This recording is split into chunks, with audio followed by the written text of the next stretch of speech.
Welcome, everyone, to our question and answer segment featuring your email questions about the coronavirus. I'm Lori Johnson, CBN's medical reporter. And if you have a question, email it to newsanswers@cbn.org.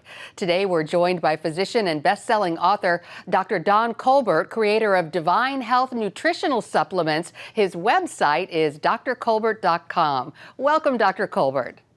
Hey, thank you. It's great being here.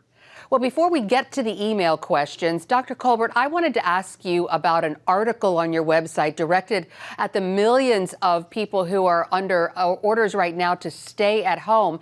How can we make our homes safe during this time? Well, simple. What we need to do is I have a routine. When I get home from work, first thing I do is I take my shoes off when I walk in the door, and I put them at the front door. And I have a process of in the kitchen, I have this Clorox spray that kills everything. And I wipe down the counters in the kitchen and everything to make the house, again, safe in that area. Now, when we bring groceries in, or if we have food delivered, I will have this area of the house that I put the groceries, or my wife puts her purse, we put our cell phones, because that's where the virus could be hiding. I don't want to put that on my kitchen counter.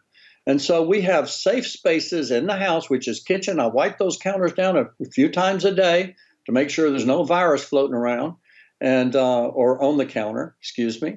And then we have areas to put our cell phones, put our computers, put our books, for my wife to put her purse, the keys, and things like that, intangible objects that could accumulate the virus. And then we clean it with alcohol or with sanitizing wipes, and also the doorknobs and things like that, but especially those credit cards and the cell phone. That's where the virus can accumulate. Remember, it can live on these surfaces for 3 days. So that's how we keep our house clean and safe. All right, now let's get to those email questions. Laura asks, if I've had pneumonia in the past, will I be immune to COVID-19 now? Not at all, not at all.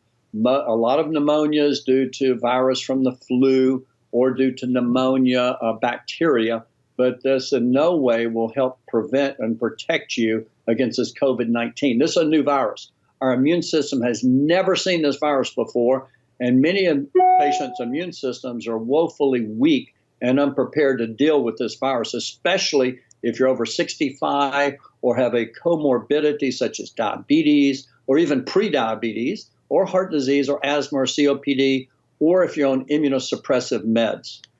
Marianne wants to know, how can fabric masks that have been in a drawer for 6 months be sanitized and used? Just wash it, wash it. Now, some people will spray them down with hydrogen peroxide, or you could put it in UV light, just in direct sunlight for like 30 minutes to an hour. But the best way is to wash it, put it in the dryer, and virus will be killed. That's simple. Okay, that's great. Heidi asks, can you tell me about the treatment where blood taken from people who recovered from the virus is used to help others recover from it?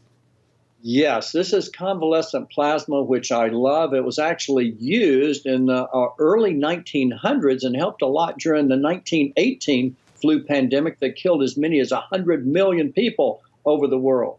Now, again, convalescent plasma has antibodies. It's from people that have had the virus. Their immune systems have defeated it.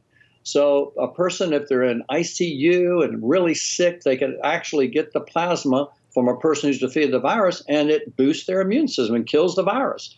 But that's why it's so important to be tested, especially with this new antibody test that just came out from Mayo Clinic, from Cellex, and they are able to test these antibodies to see if we have the IgM, which means we're infectious, or the IgG, which if we have the IgG, our immune system has most likely conquered it. And then we could be donors and give our convalescent plasma and help so many other people overcome the virus. So it's very promising. It's been used for over 100 years. Dr. Colbert, you are a strong Christian, well-versed in Scripture. James asks this question. The book of Revelation describes the destruction of 1/3 of the population. Could the coronavirus kill 1/3 of the people of Earth? Very unlikely, and that was Revelations chapter 6, verse 8. It talks about 1/4 of the population of the earth being destroyed by war and by famine and by pestilence or any kind of virus pandemic, and also by wild animals. But no, this virus will not be that. Now, it could be the predecessor of what's to come, but again, this virus will not kill a quarter of mankind like what it says about in Revelation 6:8. And that's the fourth horseman of the apocalypse. That is to come, but this is a predecessor. It will kill quite a few, the next 2 weeks being the worst time, but it's not going to be killing anywhere near 1.5 to 2 billion people. There's no way. Laura emailed us this question. Did I develop antibodies from the flu, and would this help me fight coronavirus? Very good question. No, it will not help you fight the coronavirus because the flu, again, it contains, different antigens, and this will not protect you, unfortunately. In fact, the flu virus, they predict it each year, and it's a guess, and it's usually a 50-50 coin toss if they get the correct antigens. And but unfortunately, this will not protect you. If you've had the flu, it will not protect you against the coronavirus or COVID-19. All right. Well, that's all the time we have for now. Our thanks to Dr. Don Colbert for his time and expertise. Once again, his website is drcolbert.com. Thanks, Dr. Colbert. Thank you. Have a great day. You too. And if you have a coronavirus question, email us at newsanswers.org. I'm Lori Johnson. Thanks for tuning in, and we'll see you again next